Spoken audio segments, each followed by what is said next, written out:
A'udzubillahi minasyaitonir rajim. Bismillahirrahmanirrahim. Assalamualaikum warahmatullahi wabarakatuh.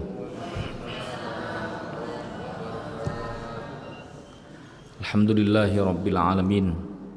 Nahmaduhu wa nasta'inuhu wa nastaghfiruh wa na'udzu billahi min syururi anfusina wa min sayyiati a'malina. May yahdihillahu fala mudilla lahu wa may yudlilhu fala hadiyalah. Asyhadu an la ilaha illallah wa asyhadu anna Muhammadan abduhu wa rasuluh. Allahumma salli wa sallim wa barik ala hadzal nabiyil karim nabiyyina Muhammadin sallallahu alaihi wasallam wa ala alihi wa sahabatihi wa ansarihi wa junudihi wa man jahada bi da'watihi ila yaumiddin wa ba'du. Bersyukur kita kepada Allah Subhanahu wa taala di bulan yang mulia ini Allah pertemukan kita dalam suasana iman. Ini pertemuan bukan pertemuan antara fisik jasad, tapi pertemuan ini adalah liqaul iman, pertemuan keimanan kepada Allah Subhanahu wa taala. Karena hadirnya kita di tempat ini bukan karena fisik. Teman, kerabat, sahabat kita ada yang sehat namun tidak datang ke tempat ini.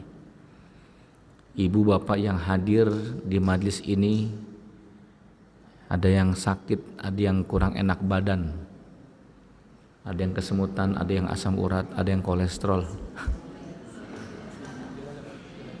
Kelihatan dari gaya duduknya selonjoran. Ya. Semoga senantiasa sehat walafiat. Namun masih bisa hadir di majlis yang mulia ini. Maka yang mendorong kita datang ke tempat ini adalah iman. Bukan fisik, bukan jasad, tapi iman. Maka saat kita hadir di majlis yang mulia ini karena iman, Allah tidak sia-siakan. Allah berikan kita pahala, amin. Allah berikan rahmat dan petunjuknya.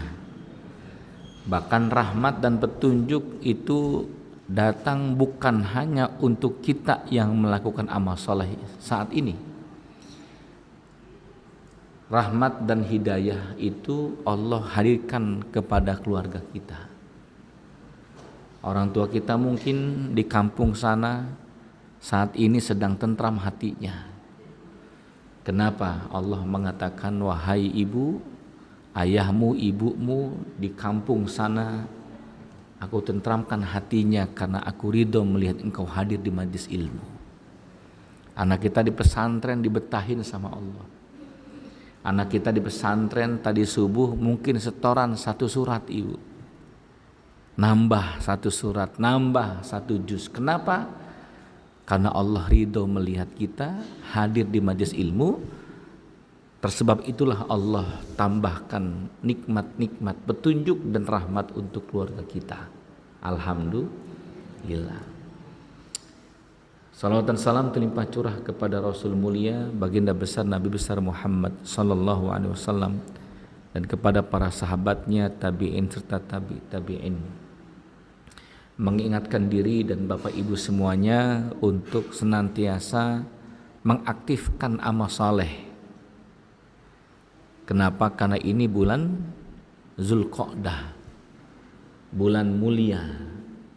Ulama sepakat 4 bulan mulia, Zulqa'dah, Zulhijjah, Muharram, Rajab. Apabila kita beramal saleh di 4 bulan mulia ini, maka Allah lipat gandakan pahalanya. Bermaksiat di 4 bulan mulia ini Allah lipat gandakan dosanya. Gitu. Ini sepakat ulama nih. Maka Bapak Ibu jangan aneh, di negara-negara yang mayoritas muslim itu semangat beramal solehnya itu terlihat di bulan-bulan mulia, Zulqa'dah, Zulhijjah, musim haji. Bapak Ibu melihat itu. Kalau sudah datang musim haji, orang sedekah enggak kaleng-kaleng ibu. Sedekahnya itu sampai konteneran, begitu ya. Nasi kebuli, es jus, nasi kotak dan sebagainya. Karena mengapa? Karena melihat keutamaan bulan-bulan yang mulia. Maka kita yang saat ini hadir dalam bulan mulia, jangan berhenti untuk melakukan amal saleh. Termasuk diantaranya salat malam, salat duha, termasuk diantaranya puasa.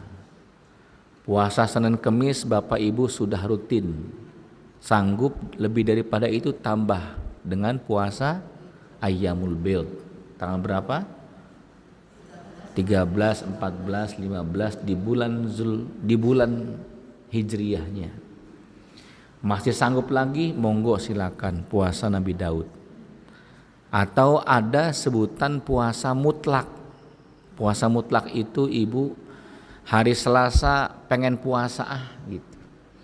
Puasa qada udah selesai. Ya. Ramadan kemarin ada bolongnya 6 tapi sudah dibayar. Ini masuk bulan Zulqa'dah, hari Ahad. Puasa apa ya? Boleh, namanya puasa mutlak. Hadisnya apa?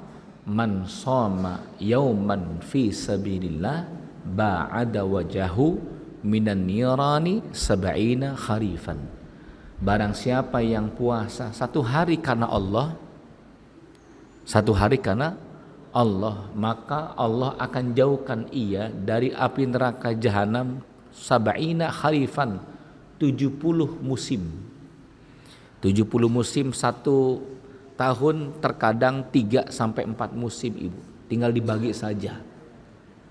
Masya Allah, ada yang mengatakan sampai 30 tahun perjalanan menuju neraka dijauhkan oleh Allah Subhanahu wa taala. Kenapa? Hanya karena puasa satu hari. Mangga, tidak harus menunggu hari Senin Kemis. Ya. Tapi karena Allah puasanya, bukan karena diet. Gitu. Tapi karena Allah. Ya. Niatannya karena Allah, diet hanya bonus saja. Ya. Ada yang puasa niatan diet, tapi buka puasanya 3 piring. Bagaimana mau diet ini ya? Jamaah yang dirahmati oleh Allah, di tengah-tengah kita ada hadis Rasulullah SAW, hadisun hasanun rahu Tirmizi dari Abi Hurairah radhiyallahu anhu qala Rasulullah sallallahu alaihi wasallam akmalul mu'minina imanan ahsanuhum khuluqan wa khiyarukum linisaihim. Nabi bersabda, akmalul mu'minin, mukmin yang sempurna keimanannya. Jadi Nabi menyebutkan iman sempurna itu bukan hal yang rendah. Ini hal yang sempurna, hal yang mulia. Karena iman sempurna itu adalah energi yang sangat dahsyat dalam kehidupan. Jadi indikator iman sempurna itu tidak dilihat dari hatam Quran berkali-kali, salat malam puluhan rakaat. Ya. Lalu bagaimana? Baca Quran dengan terus-menerus, puasa berhari-hari. Disebutkan akmalul mu'minina imanan ahsanuhum khuluqan. Sesempurna-sempurna iman seorang hamba adalah yang akhlaknya terpuji, yang akhlaknya baik. Wa khiyarukum linisaihim. Nabi menyebutkan sebaik-baik kamu adalah orang yang paling baik kepada istri-istrinya. Maka Bapak Ibu yang dirahmati Allah Ta'ala, kita akan mengupas tentang akhlak terhadap istri dan memuliakan istri. Ini alhamdulillah banyak suami yang datang ini. Suami-suami yang takut istri. Iya. Suami-suami yang memuliakan istri. Ada beberapa bahasan akhlak yang baik bagian daripada iman. Jadi kalau kita melihat ada perilaku yang mulia dari seorang manusia, pastikan dia memiliki akhlak, pastikan dia memiliki iman yang baik. Jadi Akhlak itu identik dengan iman. Saya sering menyampaikan berkali-kali Bapak Ibu, ada akhlak, ada adab. Akhlak itu cerminan daripada ibadah. Hasil daripada ibadah itu lahirlah akhlak. Apalagi ibadahnya itu sangat berkaitan erat dengan iman. Salat yang kita lakukan sangat terkait dengan iman. Ibu bapak ruku dan sujud tidak melihat Allah, tapi mau-mauan kita sholat 5 waktu. Betul Bu? Kita tidak melihat Allah Bapak Ibu, mau kita puasa, melaparkan diri kita dari pagi, dari subuh sampai maghrib. Mengapa Anda mau melakukan? Karena ada iman di sana. Begitu ya. Maka iman itu pondasi daripada ibadah, dan akhlak adalah buah daripada ibadah. Sedangkan adab adalah perilaku-perilaku yang baik yang dilatih setiap hari. Seperti saudara kita di Jepang, adabnya bagus, adab antri, adab memuliakan orang tua, memuliakan tetangga. Tapi tingkat kematian bunuh diri lebih banyak di Jepang. Mengapa? Karena mereka tidak beriman. Karena mereka tidak beriman. Andai kata mereka beriman, subhanallah luar biasa dahsyatnya. Sudah punya adab, punya iman, punya akhlak lengkap tuh. Ya. Keutamaan yang baik bagi seorang istri dan kedudukan istri dalam Islam. Saya nggak tahu nih sudah dibahas belum materi ini Bu? Belum atau belum hadir? Atau belum hadir ya. Ada jamaah bilang, wah belum Ustaz, kok belum, terus emang dia baru pertama kali hadir. Sebelum-belumnya nggak pernah nongol sama sekali. Ya mungkin di masjid yang lainnya, amin. Karena kita nggak boleh buruk sangka. Bapak Ibu yang dirahmati Allah, penjelasan hadis tentang akhlak jamak dari khulukun. Tabiat manusia yang baik maupun yang buruk. Ya, dalam Sifatul Muslim halaman 207 Imam Nawawi Al-Bantani memasukkan akhlak yang baik ke dalam cabang keimanan ke-57. Maka penjabarannya banyak Ibu. Ya. Sebagian ulama mengumpulkan tanda-tanda akhlak yang baik. Apa itu? Besar rasa malunya. Awas jangan salah sebut. Ya. Besar rasa malunya. Jarang menyakiti orang lain, banyak berbuat kebaikan, jujur lisannya, sedikit bicaranya, banyak beramal, sedikit kesalahannya, sedikit kesia-siaannya.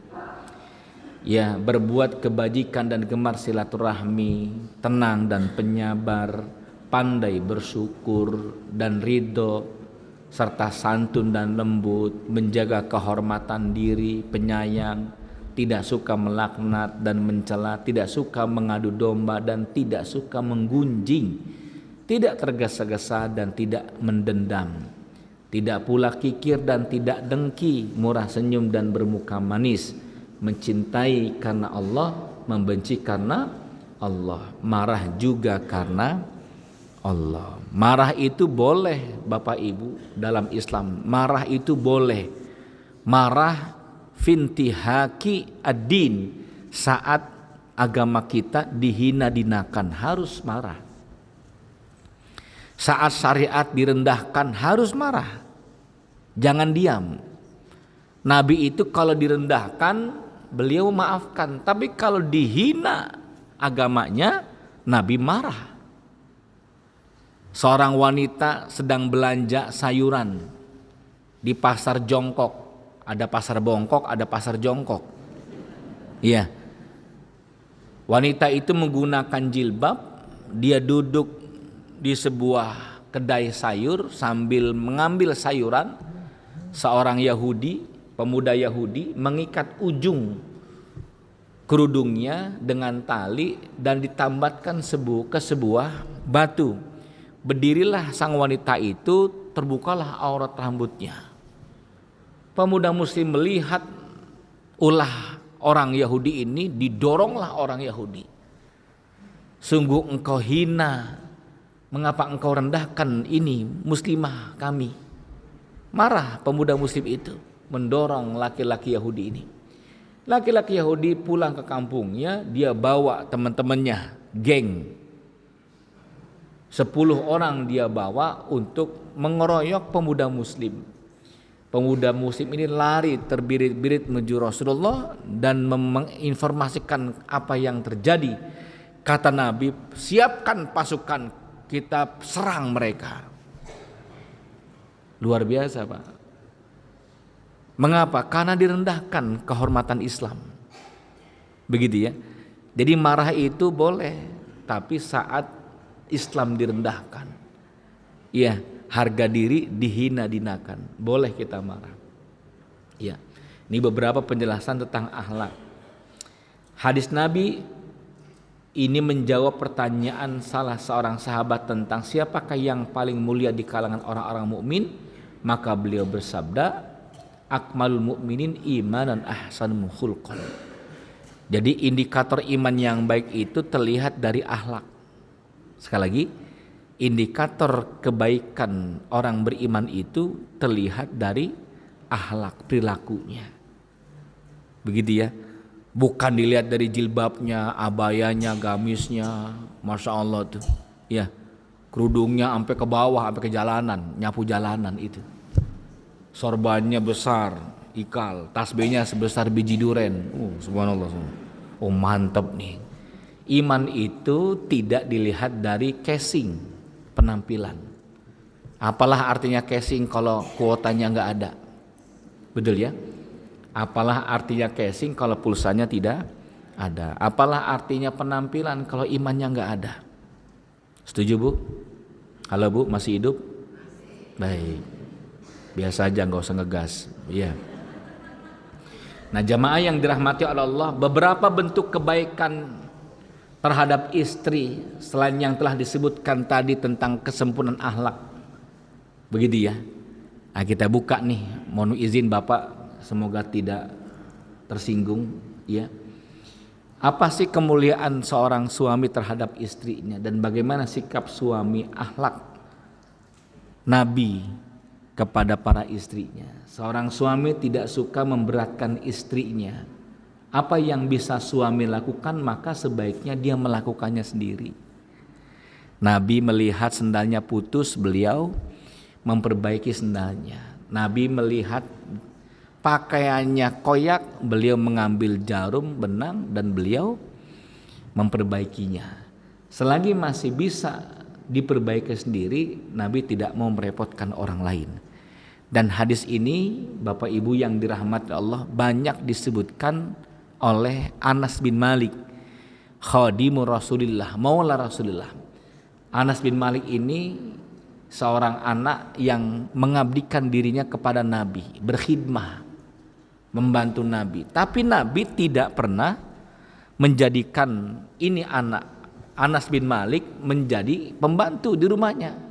Keinginan orang tuanya. Malik mengatakan, wahai Nabi, aku titip anak ini bersama engkau agar ia melihat keseharian engkau. Begitulah. Maka jamaah yang dirahmati Allah, ada pesantren itu kalau ditugaskan untuk mengabdi di rumah kiai itu rebutan Pak Bu. Kenapa? Karena ingin melihat kehidupan kiai, ya.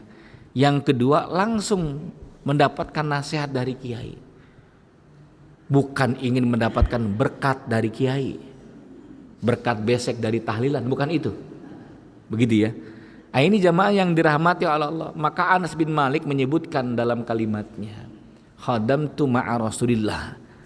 Aku mengabdikan diri kepada Rasulullah sallallahu alaihi wasallam 15 tahun dan aku tidak pernah Nabi mengangkat suaranya dengan suara yang keras. Satu. Yang kedua, beliau senantiasa menyebutkan, wahai Anas bin Malik, apa yang bisa aku lakukan untukmu? Kalau bahasa orang Depsosnya, what can I do for you? Begitulah kira-kira ya. Apa yang bisa saya lakukan untuk engkau, wahai Anas bin Malik? Masya Allah. Anas bin Malik membawa air untuk Rasulullah, untuk wudunya. Tapi Nabi segera langsung menyambutnya. Idep ini Anas bin Malik.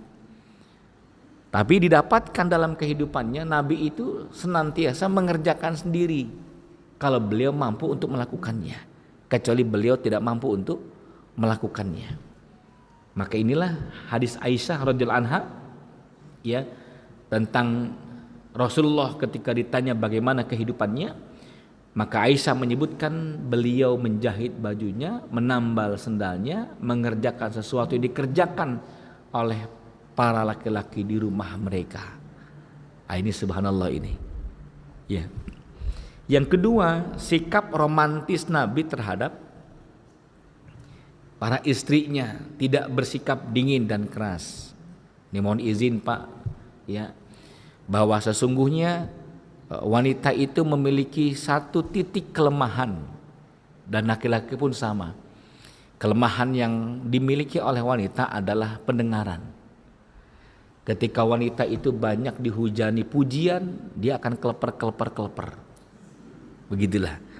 Maka mohon maaf bagi para suami untuk tidak pelit memuji istrinya, walaupun hanya sebatas teh manis. Ini mohon maaf, ini teh manis bukan nih? Oh bukan ya. Ini berubah jadi air zam-zam. Amin. Gitu.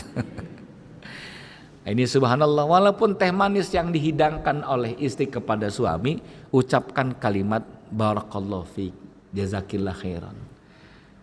Mohon maaf Bapak Ibu yang dirahmati Allah, terkadang kita nih menyebutkan kata barakallahu fiik, jazakillah khairan itu kepada orang lain.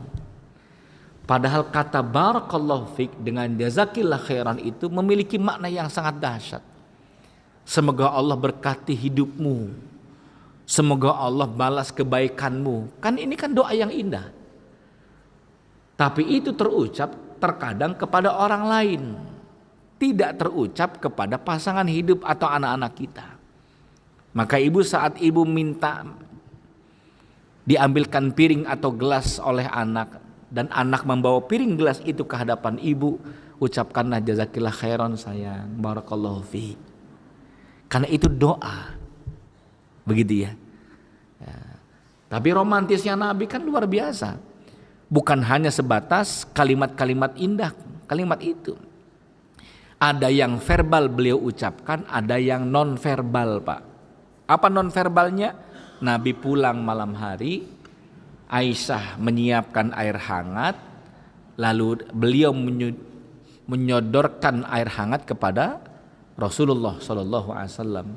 Nabi memegangnya, fayunawiluhun Nabi biyadihi syarif. Beliau memegang dengan tangannya gelas tersebut. Dan Nabi mengatakan, minumlah engkau dahulu wahai Aisyah. Aisyah disuruh untuk minum. Maka Aisyah meminum air tersebut 1-2 teguk air. Lalu disodorkan lagi kepada Nabi. Nabi mengambilnya dan Nabi mengatakan, mana letak bibirmu tadi? Dilihat bekas bibir Aisyah, di tempat itulah bibir Nabi meletakkan ke gelas tersebut. Luar biasa itu. Itu hati Aisyah celeput gitu. Pernah nggak kira-kira Bu? Ibu nanti pulang ke rumah buat teh manis, ya sebelum diberikan kepada suami, ibu uyup. Wa ma'adroka ma uyup, betul ya. Uyup Bu, tahu uyup? Seruput, betul. Seruput sisa setengah. Dan mohon maaf supaya danta kasih pemerah bibir lah, nggak apa-apalah. Gitu ya. Gitu, kasih pemerah bibir seruput begitu. Lalu sodorkan kepada suami. Gitu, ayah gitu. Apa kata suami? Ganti. Songong banget, bukan songong ini. Suami nggak romantis ini ya. Nggak tahu hadisnya. Itu hadisnya Bu ada di dalam kitab fikih sunnah, babnya bab tentang suar, tentang bejana. Bejana itu bisa baskom, bisa piring, bisa gelas. Ya, bejana yang najis itu maka tidak boleh dipakai. Nah zaman dahulu, wanita-wanita dahulu sebelum datang Islam, wanita haid itu najis Ibu. Bahkan seluruh tubuhnya najis, nggak boleh didekati kalau sudah datang haidnya. Lalu tibalah Ajaran Rasulullah SAW tidak mengharamkan wanita haid. Yang haram itu adalah tempat keluarnya haid. Maka fisiknya tidak haram, liurnya pun yang menempel di bejana itu tidak haram. Begitu ya. Nah, ini harus paham fikihnya nih Bapak Ibu. Iya, sikap romantis Nabi. Nabi pulang malam hari, kemudian Aisyah bercerita, Nabi meletakkan kepalanya di pangkuan Aisyah, panjang ceritanya. Mata Nabi melihat bibir Aisyah, sesekali mengatakan, terus bagaimana lagi? Terus bagaimana lagi? Sampai Aisyah semangat menceritakannya, dan hadisnya panjang Bapak Ibu. Menceritakan 3-4 pemuda. Aisyah menceritakannya, betapa panjang cerita itu. Nabi mengatakan, terus gimana lagi? Oh, Masya Allah, terus bagaimana lagi? Luar biasa itu. Saya nanya sama ibu, kalau suami pulang ke rumah cerita, ibu cerita kira-kira gimana Bu? Hah? Besok. Malam udah capek, nggak ada hari lagi apa? Masih ada besok. Masya Allah. Itu langsung migrain tuh istri Allah. Migrain. Melabuhkan kepalanya di bantal. Udah migrain, datang vertigo. Iya. Ini mohon maaf nih Bapak Ibu yang dirahmati Allah. Inilah sikap Nabi terhadap istrinya.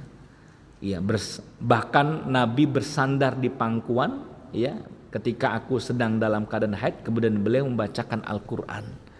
Ya, romantisnya Rasulullah SAW. Ada lagi yang lain Bu, romantisnya Nabi bersama Rasulullah. Ya, bukan pada lagu dan nyanyian, ya, tapi ada dalam hadis-hadis Rasulullah. Nabi dengan Aisyah pernah lomba lari. Maka ibu bapak larilah, ya, jogging, jalan santai 30 menit aja supaya sehat. Jangan hanya sebatas lari dari kenyataan, betul iya. Tapi lari jalan sehat, ya. Ibu bapak jalanlah, nggak apa-apa. Hari Ahad masuk mall jalan muter, dan tolong pegang istri, romantis, pegang kuat-kuat. Kenapa? Karena kalau lepas belanjanya banyak itu, iya. Ya, kalau di mall ini ya. Baik, lanjut jamaah yang dirahmat Allah. Apa sikap suami kepada istrinya? Seorang suami tidak boleh memukul istrinya ketika melakukan nusyuz kecuali darurat. Apa itu nusyuz? Wa in khiftum nusyuzahunna. Maksiatnya istri kepada suami, membangkang. Ya. Kalau suami melihat istri membangkang, apa sikap suami? Tidak boleh serta-merta memukulnya, ada prosesnya. Apa kata Allah? Fa'idhuhunna. Yang pertama nasihati dahulu. Istri dinasihati rupanya tidak mempan, masih membangkang, masih meninggalkan rumah tanpa izin, maka yang kedua pisah ranjang.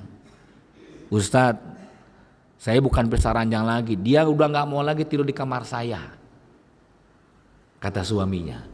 Maka yang tiga, boleh pukul wanita itu, istrimu, pukulan yang tidak boleh melukainya.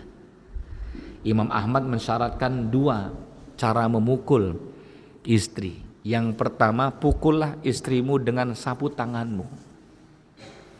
Gitu. Luar biasa, sapu tangan. Yang dilihat bukan sapu tangannya, yang dilihat adalah marahnya suami. Sekarang mukul istri bukan sapu tangan, tapi sapu tangan diikat sama sapu lidi. Bahkan sapu tangan dimasukkan ke dalam botol, dilempar sama botol-botolnya. Ini perilaku yang tidak terpuji nih. Yang kedua, memukulnya dengan telunjuk. Memukul dengan telunjuk, mengisyaratkan dengan siwak mukulnya. Subhanallah, betapa Islam mengajarkan kelembutan. Tapi apa yang terjadi saat ini?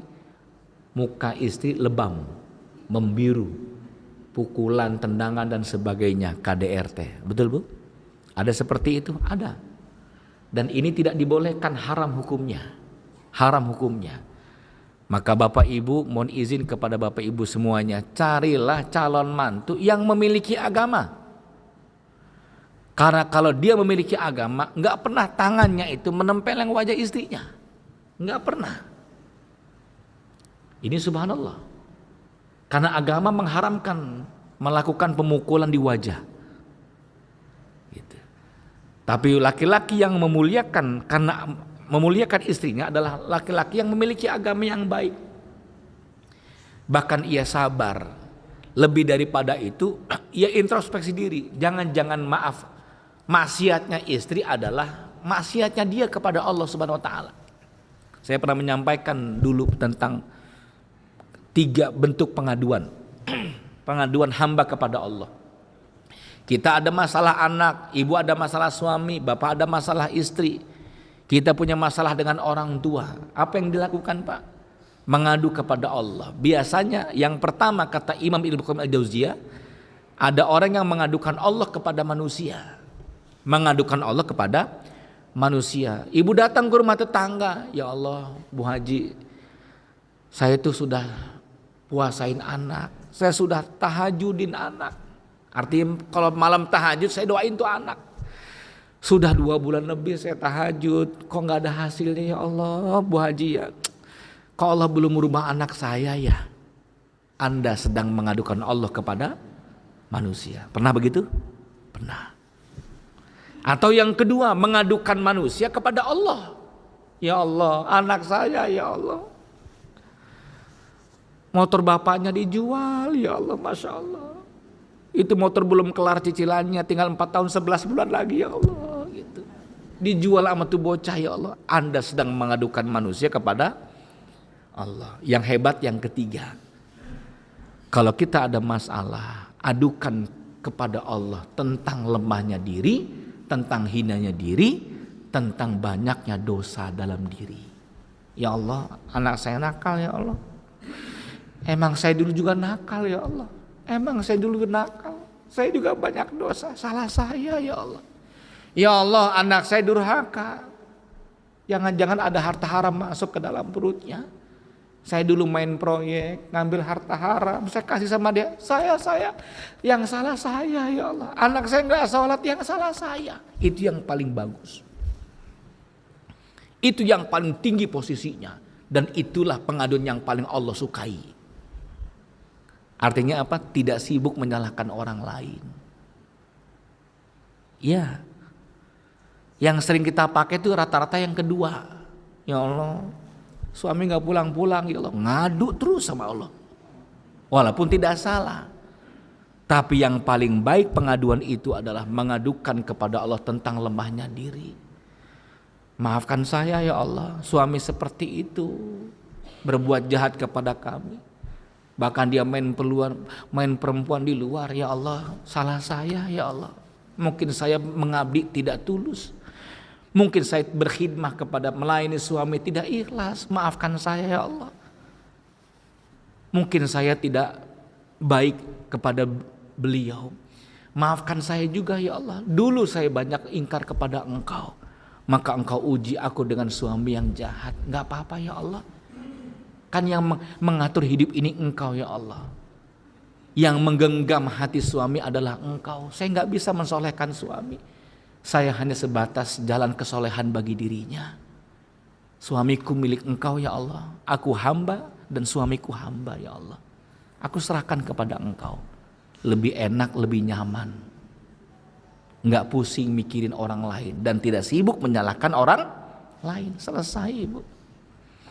Ayo lakukan dan duplikasikan pula ketika kita punya masalah dengan tetangga. Dengan orang kantor, dengan bawahan. Rajin-rajin mengatakan emang saya yang salah ya Allah. Karena itulah yang dilakukan oleh Adam kepada Allah. Saat Nabi Adam dilemparkan dari surga menuju bumi, Adam tidak sibuk menyalahkan iblis. Ya Allah, iblis yang salah ngegodain saya baik ya Allah. Iblis yang merayu istri saya terprovokasi. Akhirnya istri saya merajuk kepada saya, minta kepada saya untuk memakan buah itu. Bini saya juga salah ya Allah. Bukan itu kalimat yang diucapkan oleh Adam kepada Allah. Tapi Nabi Adam mengucapkan apa, Bu? Bu, Rabbana zalamna anfusana. Ya Allah, emang saya yang salah ya Allah. Bukan istri saya yang salah. Istri saya nggak salah ya Allah. Bukan iblis. Iblis mas terserah engkau ya Allah. Aku yang salah ya Allah. Rabbana zalamna anfusana. Sepakat Bapak Ibu ya? Kalau ada masalah jangan salahkan orang lain. Setuju Bu? Ini romannya berat nih, berat nih. Enggak ya? Enggak ya Allah, emang dia salah ya Allah. Ini rupanya hati kita masih punya sifat ego nih. Betul Pak? Bapak Ibu yang dirahmati Allah, mohon izin Bapak Ibu, kalau tidak salah di Kalimantan itu ada beberapa suku di pedalaman itu kerjanya menangkap monyet. Monyet itu Bapak Ibu dia suka dengan kacang. Cara menangkapnya dengan botol kosong ditaruh kacang di dalamnya. Nah monyet botol kosong ditaruh kacang, botolnya itu dipendam atau diikat di sebuah pohon. Lalu bagaimana? Itu monyet ngelihat ada kacang, tangannya masuk, dia kepol tuh kacangnya. Masya Allah, akhirnya ketika mengepel kacang banyak, tangannya nggak bisa keluar karena tangannya penuh dengan kacang. Terus dia pegang, akhirnya ketangkep tuh monyetnya. Cara sederhana untuk keluar dari botol tersebut bagaimana caranya Bu? Lepaskan kacangnya. Monyet itu punya egois, punya rasa ego. Kita pun terkadang punya rasa ego. Enggak mau melepaskan tuh. Ya, kalimat maaf kepada suami, kalimat maaf kepada istri, kalimat maaf kepada anak. Egonya tinggi. Akhirnya tambah berantakan rumah tangga kita. Betul Bapak Ibu? Halo? Ya kayaknya nggak enak diterusin, banyak yang ya Allah pegel banget nih hati. Ego. Kenapa monyet itu ketangkep? Karena egonya tinggi. Coba dia lepaskan, di hutan lebih banyak lagi nikmat yang lain. Betul ya? Ego Bapak Ibu lepaskan kepada anak, maka anak-anak kita akan merangkul kita. Ketika Anda katakan maafkan mama ya, nah anak-anak enggak mah aku yang salah, aku yang minta maaf, selesai itu. Kita akan mendapatkan berjuta-juta surga dalam kehidupan rumah tangga kita. Jangan menjadi pribadi yang ego dalam kehidupan rumah tangga kita. Jangan mau menang baik. Betul ya? Mengalah untuk sebuah ketentraman. Ya, sampai-sampai Nabi berjanji kepada kita semuanya, ana zaimun bi baitin fi rabtil jannah. Kata Nabi, aku akan menjamin umatku akan mendapatkan rumah di tengah surga. Bagi siapa wahai Nabi? Bagi mereka yang menahan amarahnya, walaupun mampu untuk melampiaskannya. Luar biasa itu. Mau marah sama anak, dia tahan, padahal dia mampu untuk melampiaskannya. Subhanallah. Mau marah dengan istri Pak, ribut dengan istri, walaupun Anda dalam posisi yang benar, tetap akan berkurang rasa cinta dan kasih sayang. Ribut dengan mertua, dengan orang tua, walaupun Anda dalam posisi yang benar, maka akan berkurang rasa cinta dan kasih sayang. Ribut dengan anak, walaupun Anda sebagai ayah dan ibu pada posisi yang benar, maka akan hilang kasih sayang itu. Mengalahlah, asalkan mengalah dalam hal-hal yang apa?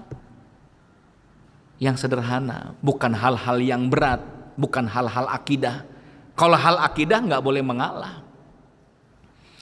Kalau hal yang qot'i tidak boleh mengalah. Contoh anak kita berhijab, anak kita mengatakan mah aku nggak mau pakai jilbab. Seperti ini kita nggak boleh mengalah. Tidak sayang, hijab itu, jilbab itu bukan perintah mama, bukan perintah ayah, bukan perintah ustadz, tapi itu perintah Allah. Fahami itu anak. Enggak mah aku pengen pakai jilbab aja. Jangan sayang. Iya, kamu nggak boleh pakai jilbab. Kok aku dilarang pakai jilbab? Nama kamu Sari Pudin. Nah, beda lagi. Laki-laki mau pakai jilbab, LGBT ininya. Gitu. Ustadz aku mau hijrah Ustadz kita LGBT mau hijrah, ya sudahlah. Kamu kan asal laki-laki, ya Ustadz insya Allah aku pengajian depan datang sama Ustadz lagi. Datang tuh Ustadz, alhamdulillah aku sudah hijrah Ustadz, aku pakai jilbab. Elah, belum hijrah itu mah, kan laki-laki masa pakai jilbab ibu. Belum hijrah. Hijrah itu kelaki-lakiannya ditampakkan, dimunculkan. Nggak boleh laki-laki pakai jilbab itu. Gitu ya, ini musim-musim LGBT ini. Ya. Nauzubillah min zalik ini. Serba salah nih, ada ustadz keluar dari masjid pegangan tangan, orang lihat LGBT lah. Itu jamaah pengajian. Sekarang sensitif tuh laki-laki dengan laki-laki jalan disebut LGBT. Serba salah tuh. Iya. Maka Masya Allah ini zaman-zaman fitnah nih. Zaman-zaman fitnah. Luar biasa. Suami istri konsultasi keluarga datang ke pondok, seorang ibu Masya Allah. Dia melihat suaminya itu kok foto-fotonya tuh di HP luar biasa. Selama 10 tahun gak ada foto perempuan. Aman. Berarti suaminya gak selingkuh Bu. Alhamdulillah. Tapi rupanya kok tiba-tiba berubah penampilannya. Kemayu. Masya Allah melambai pasukan tulang lunak Bu. Apa yang terjadi? Kaget luar biasa. Dia pulang ke rumahnya. Saat dia mau berangkat ke rumah orang tuanya, ada barang yang tertinggal. Dia balik lagi ke rumahnya. Kaget Masya Allah, di kamarnya itu dia sedang berzinah dengan teman laki-lakinya. Homoseks. Nauzubillah min dzalik. Akhir zaman penuh dengan fitnah. Berhati-hatilah Bapak Ibu. Ya. Maka mohon maaf ketika ibu melihat suami tegas, olahraga, angkat barbel, lari dan semangat, berbahagialah. Ya, suami aman. Aman alhamdulillah. Begitu ya. Termasuk bab nafkah. Ibu jangan sampai suami itu semua hartanya dikeruk. Store. Mana? Nafkah store semuanya. Kalau store semuanya, maaf, di kepala suami itu ada namanya hypothalamus, di mana laki-laki itu ingin menjadi qawwam. Qawwam, apa qawwam itu? Pemimpin. Pemimpin bagi ibu dan anak-anak, bahkan pemimpin bagi masyarakatnya. Suami itu pengen sedekah ke teman-temannya, pengen ngasih ke office boy-nya, pengen bantu kawan-kawannya. Kalau gajinya dikeruk semuanya sama istrinya, mohon maaf istri yang astar di Somalia, mohon maaf ini ya, bukan di sini. Itu gimana suami mau ngasih kepada yang lainnya? Ketika suami memberi ada rasa bangga, bukan ujub, rasa bangga. Dan disitulah qawamnya laki-laki. Qawamnya laki-laki. Seorang psikolog mendapatkan ketika nafkah suami diatur oleh istri dan hampir nyaris tidak memiliki kemampuan untuk memberi, maka hypothalamusnya mengecil. Setelah mengecil jadilah dia gay. Ini kajian Bu ya, ilmiah. Bukan kata saya, kata seorang psikolog. Masya Allah. Iya. Tapi Bapak juga jangan pelit-pelit banget sama istri. Betul Bu? Semangat amat urusan begini nih. Iya. Ya, ya kalau mau banyak harta sih mangga aja silahkan. Iya, kalau melimpah. Ya, ruko atas nama istri, amin. Mobil atas nama istri, ambil, Masya Allah. Apalagi itu, tanah, kebun, sawah atas nama istri, ambil, Masya Allah. Tapi nanti di akhirat Bu, suami ibu lebih cepat masuk surganya. Ahmad, Rahmat, Junaid, lihat hisab hartanya. Apa kata suaminya? Ya Allah, sama bini semua ya Allah, gitu tuh. Ya Allah, Masya Allah. Dipanggil istrinya, Tuti, ya Allah, Masito, Rohimah, Rahma, dipanggil. Hisab harta, kelengar dah, betul ya. Rumah atas namanya, ruko atas namanya. Kata Allah kepada malaikat, hisabnya panjang. Suami masuk surga, dadah mama, dadah gitu. Ya. Kira-kira mau megang sertifikat rumah nggak Bu? Baik. An Abi Hurairah radhiyallahu anhu qala Rasulullah sallallahu alaihi wasallam ittaqullaha fin nisa fa innakum akhadtumuhunna bi amanatillah. Kata Nabi, bertakwalah engkau kepada Allah dengan wanitamu. Kalimat dengan wanitamu berarti dengan istrimu dan anak perempuanmu dan ibumu dan ibu mertuamu. Fa innakum akhadtumuhunna bi amanatillah. Karena engkau mengambil wanitamu, istrimu itu dengan amanah Allah, dengan yang halal.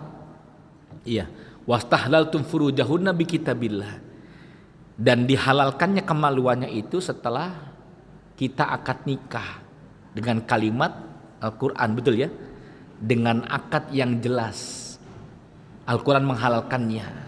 Saya terima nikahnya Fulanah binti Fulan. Ya. Dengan mas kawin Al-Quran dan seperangkat alat salat lengkap dengan musolahnya. Masya Allah. Musolah milik warga jadi mahar itu. Setelah selesai, apa kata sang penghulu? Alhamdulillah qabul, betul? Saksi mengatakan terima. Ya, sah, selesai. Setelah sah itu halal, sekujur tubuhnya halal. Begitu ya.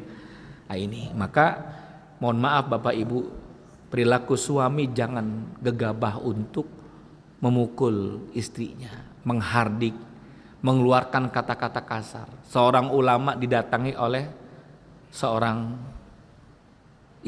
suami. Wahai Kiai, saya pernah melakukan hal yang buruk kepada istri. Apa itu? Saya mencaci maki dia, saya hina dan saya rendahkan dia. Apa kata sang Kiai? Buka surat Ar-Rum ayat 21. Dibuka surat Ar-Rum ayat 20. Baca terjemahannya, dibaca terjemahannya. Wa min ayatihi an khalaqalakum min anfusikum. Di antara kekuasaan Allah Subhanahu wa taala, Allah pertautkan hatimu dengan pasanganmu min anfusikum, dari jiwamu.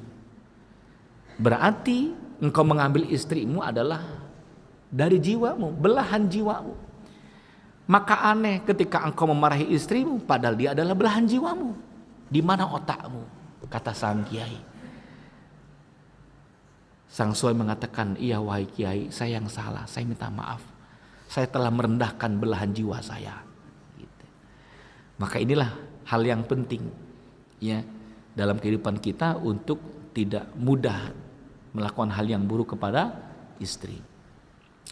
Seorang suami tidak boleh mencela istri dan tidak boleh mencela makanannya, nggak boleh. Ada makanan begini, ini apa isinya? Lemper apa lagi? Ini buatan istri atau buatan orang lain ini? Suami dihidangkan makanan. Ya, maka tidak boleh falatuqabbi, tidak boleh mencela makanannya, nggak boleh. Kalau dia nggak suka, letakkan. Ya, letakkan. Kalau ada hal-hal yang tidak disukai, bicarakan baik-baik. Ya. Dan hebatnya lagi, suapan yang disuapkan suami kepada istri akan menjadi pahala yang besar, ibadah yang dahsyat. Saya punya guru mengatakan tidak ada ibadah yang memiliki nilai pahala, tidak ada canda yang memiliki pahala kecuali dua. Yang pertama canda dengan anak-anak, yang kedua canda dengan istri, Pak. Itu mendatangkan pahala. Canda sama teman nggak ada pahala, karena main bully-bullyan, nyakitin. Ini mohon maaf ini.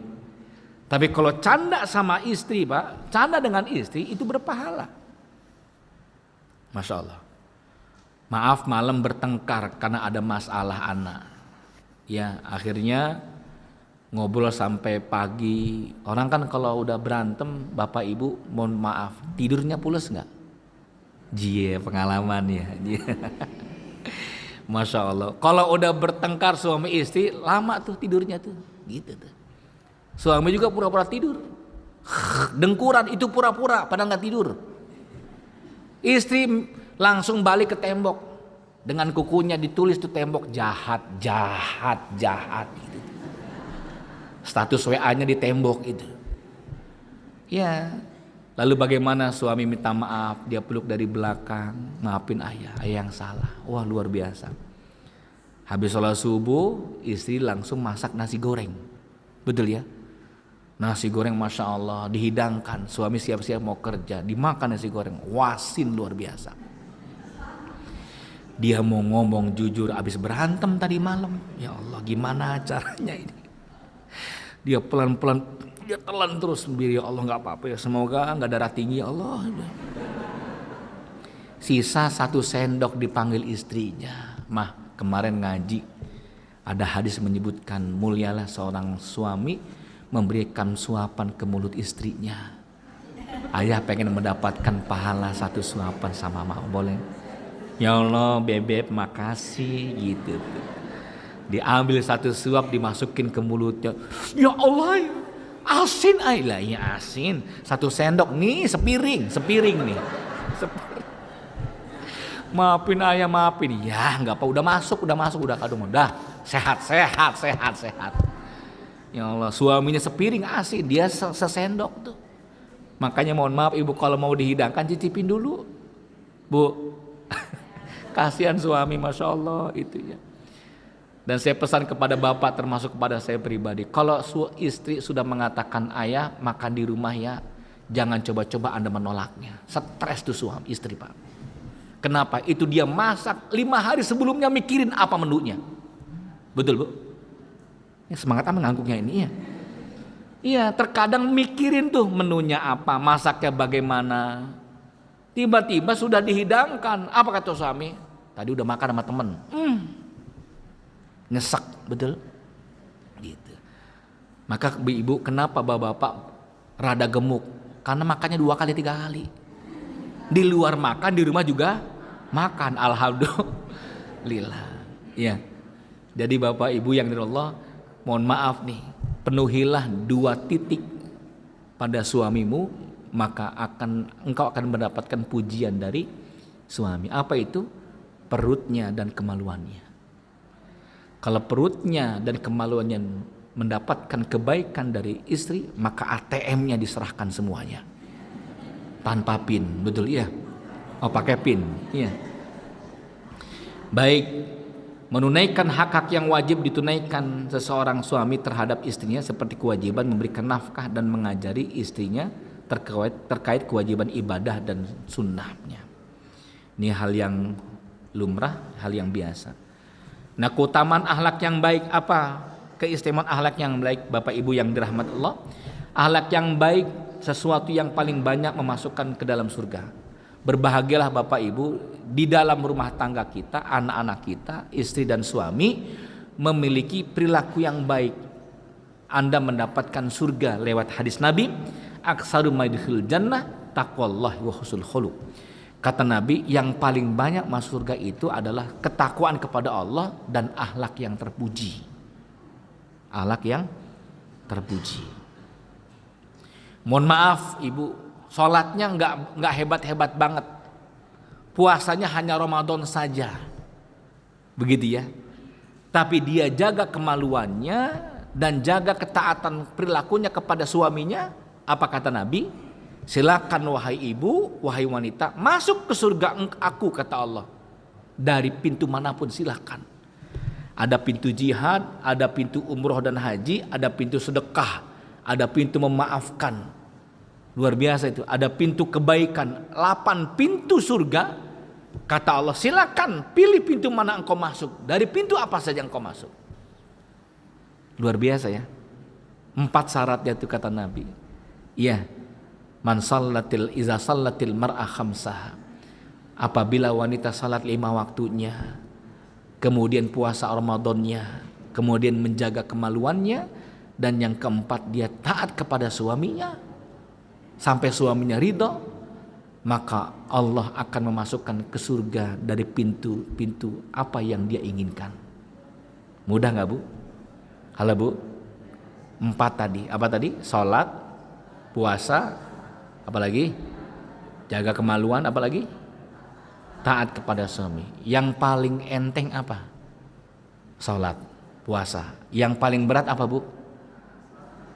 Yang paling berat sebutin. Kompak jawab. Yang paling berat apa, Bu? Dia ada yang bilang, yes, kena lu. Yang paling berat taat kepada suami. Terkadang egonya tinggi. Begitu ya. Jadi subhanallah, akhlak yang baik memudahkan masuk ke dalam surga. Akhlak yang baik mendekatkan kita dengan Rasulullah SAW. Betul ya?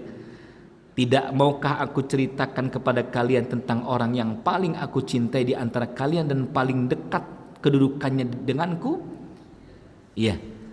Maka Nabi mengatakan, ya wahai Rasulullah, mereka yang akhlaknya terpuji. Jadi kalau akhlak terpuji itu kelak bersama Rasulullah Shallallahu Alaihi Wasallam. Kata-kata yang baik, ya, tangan yang menolong orang lain, kaki melangkah di jalan taat, hati yang ridho menerima pemberian Allah Subhanahu Wa Taala, dan akhlak-akhlak yang lainnya. Akhlak yang baik juga mengantarkan pemiliknya sampai ke derajat ahli ibadah, gitu ya. Jadi maaf, Anda yang mungkin sholatnya hanya 5 waktu saja, tapi akhlaknya terpuji, tutur katanya santun, kalimatnya itu mengesankan, dalam diamnya penuh doa, doanya diam-diam, murah senyum, menyapa tetangga, tidak suuzon kepada orang lain. Ya, akhlaknya baik. Nabi mengatakan sesungguhnya seorang muslim yang diberikan taufik, dia akan mencapai derajat orang yang banyak puasa dan banyak sholat malam, melantunkan ayat Al-Quran karena kebaikan akhlaknya dan kebaikan tabiatnya. Jadi orang yang akhlaknya baik setara dengan orang yang sholat malamnya panjang dan puasanya yang rajin. Orang rajin puasa, rajin sholat itu setara dengan orang yang akhlaknya baik. Dahsyat ini, ya. Maka perilaku kita rubah yang dari yang buruk menuju yang baik. Sebaliknya, ada orang yang rajin puasa, rajin sholat, tapi lisannya ketus kepada orang lain. Nabi mengatakan, la khaira fiha innaha finnar. Itu wanita gak ada baik-baiknya, dia di neraka Allah Subhanahu Wa Taala. Maka berhati-hati ibu, yang sholat malam rajin, yang rajin puasa, tapi ketus kepada orang lain, gak ada nilainya di sisi Allah Subhanahu Wa Taala. Hilang semuanya. Begitu ya. Dan yang keempat, ini tadi kita sudah sampaikan, suapannya saja mendatangkan pahala, begitu. Ayo nih bapak nih, ya, apalagi makan sama istri, ya, saling suap-suapan. Istri 1 suap, suami 2 suap, gitu ya. Maka suami gemuk, alhamdulillah itu. Kedudukan istri dalam Islam, istri adalah sosok yang harus dijaga dan diayomi oleh suaminya. Ar-rijalu qawwamuna 'alan nisa. Maka pakaian suami, pakaian istri adalah pakaian yang terbaik dari suaminya. Tempat tinggal yang baik ya dari suaminya. Istri menempati kedudukan yang mulia. Ya, mulia, Bu. Kenapa mulia? Lihat di zaman sebelum datangnya Nabi, hina wa idzal mau'udatu su'ilat bi ayyi dzambin qutilat. Bayi perempuan dipendam hidup-hidup. Kenapa? Karena tidak bermanfaat. Ya, hanya menjadi benalu dalam kehidupan rumah tangga. Tidak bisa dijadikan berjihad dan mencari nafkah. Terhina dia. Tapi datangnya Islam luar biasa. Wanita menjadi istri, partner dalam kehidupan. Apa kata Nabi? Wanita salehah adalah perhiasan dunia. Betul ya? Jika wanita itu menjadi ibu, ummuka, ibumu, al-jannatu tahta aqdamil ummahati. Wanita itu adalah surga saat menjadi ibu dan telapak kakinya adalah surga.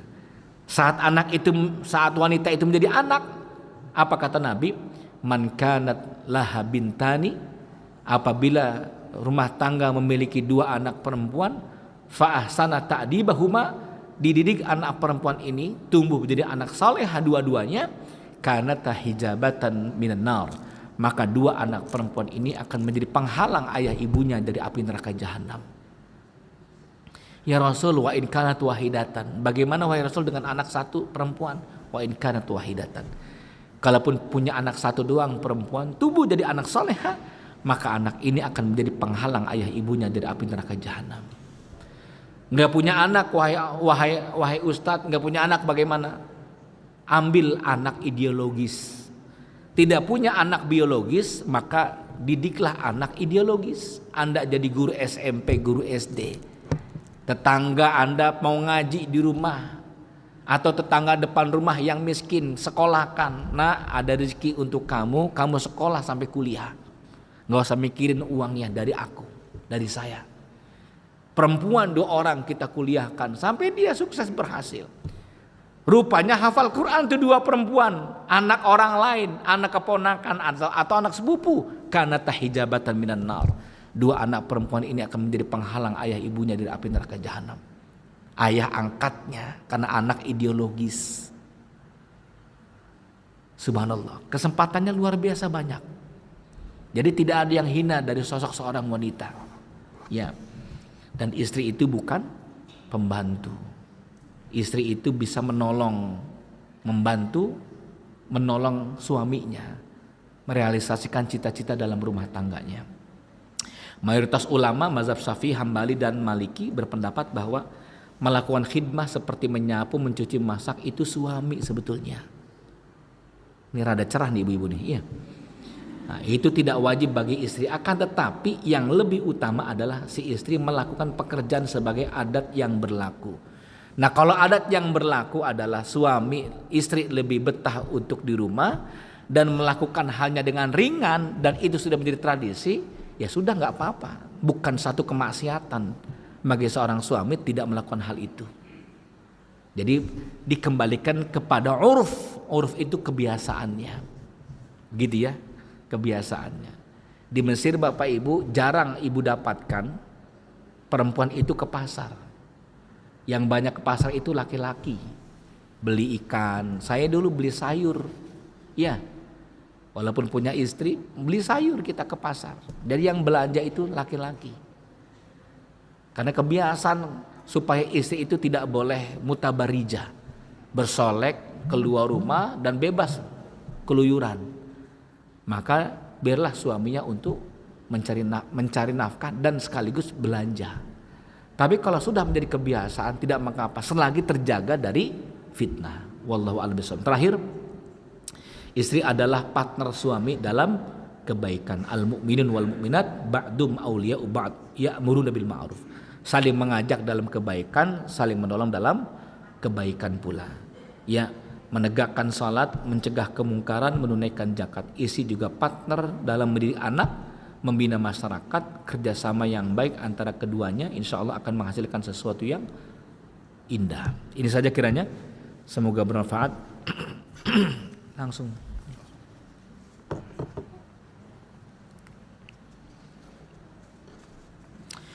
Bismillahirrahmanirrahim. Bagaimana hukumnya pinjaman uang yang pengembaliannya sudah cukup lama, semisal 20 tahun, apakah mengembalikannya dengan nilai yang sama atau tidak?